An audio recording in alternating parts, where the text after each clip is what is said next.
ओम नमः शिवाय। हेलो दोस्तों, आपका स्वागत है हमारे चैनल भक्ति कथा संग्रह में। आज हम आपके सामने प्रस्तुत करने जा रहे हैं शिव तांडव स्रोत का हिंदी अर्थ। शिव तांडव स्रोत हम आपको हिंदी में सुनाएंगे, समझाएंगे और इसके बारे में देंगे आपको कुछ विशेष जानकारी जो शायद ही आपको पता होगी। तो वीडियो को पूरा देखिएगा और पसंद आए तो लाइक ज़रूर कर दीजिएगा। पौराणिक कथाओं के अनुसार शिव तांडव स्रोत की रचना रावण द्वारा की गई थी। शिव तांडव स्रोत भगवान शिव के ब्रह्मांडीय नृत्य का प्रतिनिधित्व करता है, जो सभी नकारात्मक ऊर्जाओं को समाप्त करता है। इस स्रोत में रावण ने 15 श्लोकों का वाचन किया था। रावण द्वारा रचित इस श्लोक को शिव तांडव स्रोत के नाम से जाना जाता है। इसमें से 15 श्लोकों की रचना तो रावण ने ही की थी और अंतिम 2 श्लोक बाद में जोड़े गए थे। शिव तांडव स्रोत की रचना के विषय में कुछ पौराणिक मान्यताओं के अनुसार कहा गया है कि रावण भगवान शिव के सबसे महान भक्त थे। रावण ने भोलेनाथ को अपना इष्ट देव और गुरु दोनों माना था।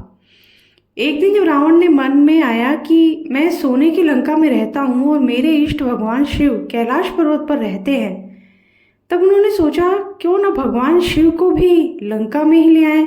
यह सोचकर रावण कैलाश पर्वत की ओर चला। वो कई तरह के सोच विचार करते हुए कैलाश पर्वत की तलहटी में पहुंचा। तभी उसने देखा कि सामने से भगवान शिव के वाहन नंदी आ रहे हैं। नंदी ने शिव भक्त रावण का अभिवादन किया। रावण ने अहंकारवश कोई जवाब नहीं दिया। नंदी ने फिर रावण से बात की तो रावण ने नंदी का अपमान कर दिया। रावण ने नंदी को बताया कि भगवान भोलेनाथ को लंका से ले जाने के लिए आया है। नंदी ने कहा भगवान को कोई उनकी इच्छा के विरुद्ध कहीं नहीं ले जा सकता। रावण को अपने बल पर घमंड था। रावण ने कहा अगर भगवान शिव ना माने तो मैं पूरा कैलाश पर्वत ही उठाकर ले जाऊंगा। ऐसा कहकर उसने कैलाश पर्वत को उठाने के लिए अपना हाथ एक चट्टान के नीचे रखा। भगवान शिव कैलाश पर्वत पर बैठे यह सब देख रहे थे। कैलाश हिलने लगा। तभी रुद्रगण भयभीत हो गए, परंतु भोलेनाथ शांत बैठे रहे। जब उसने पूरा हाथ पर्वत की चट्टान के नीचे फंसा दिया, तब भोलेनाथ ने मात्र अपने पैर के अंगूठे से कैलाश पर्वत को दबा दिया। रावण का हाथ पर्वत के नीचे फंस गया और निकल नहीं पा रहा था। भोलेनाथ अपने आसन पर बैठे मुस्कुरा रहे थे। इसी समय रावण ने भगवान शिव को प्रसन्न करने के लिए शिव तांडव स्रोत की रचना की थी, जिसे सुनकर शिव ने प्रसन्न होकर उन्हें मुक्त कर दिया था। शिव तांडव स्रोत का पहला श्लोक।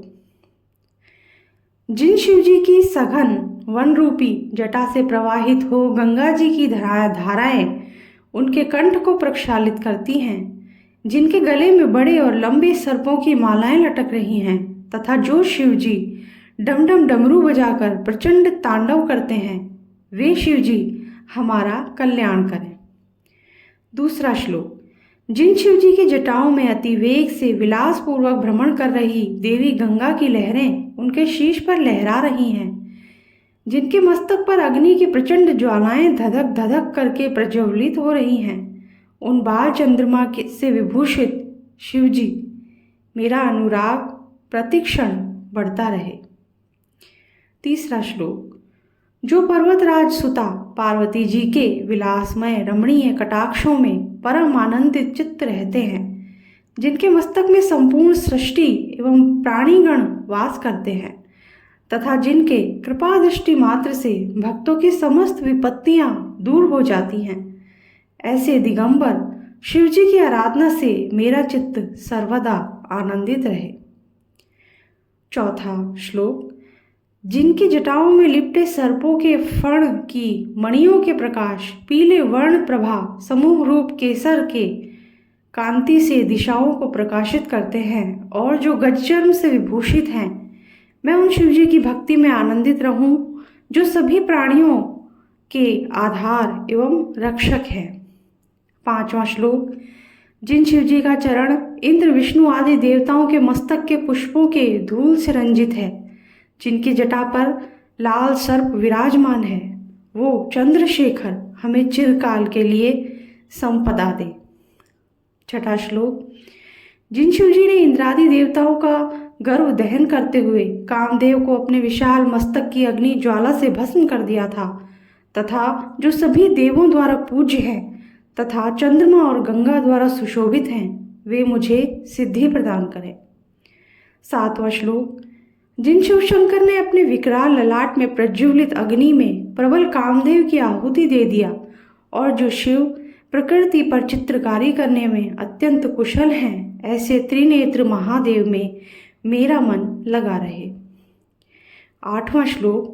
जिनके कंठ में नवीन मेघमाला से घिरी हुई अमावस्या की रात्रि के समय फैलते हुए अंधकार के समान कालिमा अंकित है, ऐसे शिवजी जो कि गजचर्म, गंगा एवं बालचंद्र द्वारा शोभायमान हैं तथा जो कि जगत पर बोझ धारण करने वाले हैं, वे शिवजी हमें सभी प्रकार की संपन्नता प्रदान करें। 9वां श्लोक। जिनके सुंदर कंठ की परम सुंदर शोभा खिले हुए नील कमल के चारों ओर फैली हुई नीलवर्ण कांति का अनुकरण करने वाली है तथा जो कामदेव को भस्म करने वाले त्रिपुरारी दक्ष के यज्ञ को नष्ट करने वाले, गजासुर का संहार करने वाले और अंधकासुर का नाश करने वाले तथा जो मृत्यु को वश में करने वाले हैं, मैं उन शिवजी को भजता हूँ। 10वां श्लोक। जो कल्याणमय, अविनाशी, समस्त कलाओं के रस का आस्वादन करने वाले हैं, जो कामदेव को भस्म करने वाले हैं, त्रिपुरासुर, गजासुर, अंधकासुर के संहारक, दक्ष यज्ञ विध्वंसक तथा स्वयं यमराज के लिए भी यम स्वरूप है, मैं उन शिवजी को भजता हूँ। 11वां श्लोक। जिनके मस्तक पर बड़े वेग के साथ घूमते हुए सांपों के फुफकारने से ललाट की भयंकर अग्नि क्रमशः धधकती हुई फैल रही है, धीमे धीमे बजते हुए मृदंग के गंभीर मंगल स्वर के साथ जिनका प्रचंड तांडव हो रहा है, उन भगवान शंकर की जय हो। 12वां श्लोक। कठोर पत्थर एवं कोमल शैया, सर्प एवं मोतियों की मालाओं, बहुमूल्य रत्न एवं मिट्टी के टुकड़ों, शत्रु मित्रों, राजाओं, प्रजाओं, तिनकों तथा कमलों पर समान दृष्टि रखने वाले शिव को मैं भजता हूँ। 13वां श्लोक। वह कौन सा कल्याणकारी समय होगा जिस समय में समस्त कुविचारों का परित्याग कर सुरसरी तट के कुंज में निवास करके शिव पर अंजुलि बांधती हुई चंचल नेत्र वाली स्त्रियों में श्रेष्ठ जगत जननी श्री पार्वती जी को भी भाग्यवश प्राप्त हुए, अर्थात दूसरों को दुर्लभ शिव का मंत्र का उच्चारण करता हुआ परम आनंद को प्राप्त होऊंगा। 14वां श्लोक। दिवांगनाओं के सिर में गुथे पुष्पों की मालाओं से झड़ते हुए सुगंधमय राग से मनोहर परम शोभा के धाम महादेव जी के अंगों की सुंदरता परम आनंद युक्त हमारे मन की प्रसन्नता को सर्वदा बढ़ाती रहे। 15वां श्लोक। प्रचंड बड़वानल के समान पापों को भस्म करने में प्रचंड अमंगलों का विनाश करने वाले अष्ट सिद्धियों तथा चंचल नेत्रों वाली कन्याओं से शिव विवाह समय गान की मंगल ध्वनि सब मंत्रों में परम श्रेष्ठ शिव मंगल मंत्र से पूरित सांसारिक दुखों को नष्ट कर विजय पाएं। 16वां श्लोक। इस उत्तमोत्तम शिव तांडव स्रोत को नित्य पढ़ने या श्रवण करने मात्र से प्राणी पवित्र हो जाता है और परम गुरु शिव में स्थापित हो जाता है तथा सभी प्रकार के भ्रमों से मुक्त हो जाता है। 17वां श्लोक। प्रातः शिव पूजन के अंत में इस रावणकृत शिव तांडव स्रोत के गान से लक्ष्मी स्थिर रहती है तथा भक्त रथ, गज, घोड़ा आदि संपदा से सर्वदा युक्त रहता है। इति शिव तांडव स्रोतम संपूर्णम। शिव तांडव स्रोत की रचना रावण ने शिवजी को प्रसन्न करने के लिए की थी। शिव तांडव स्रोत रावण द्वारा विरचित भगवान शिव का स्रोत है।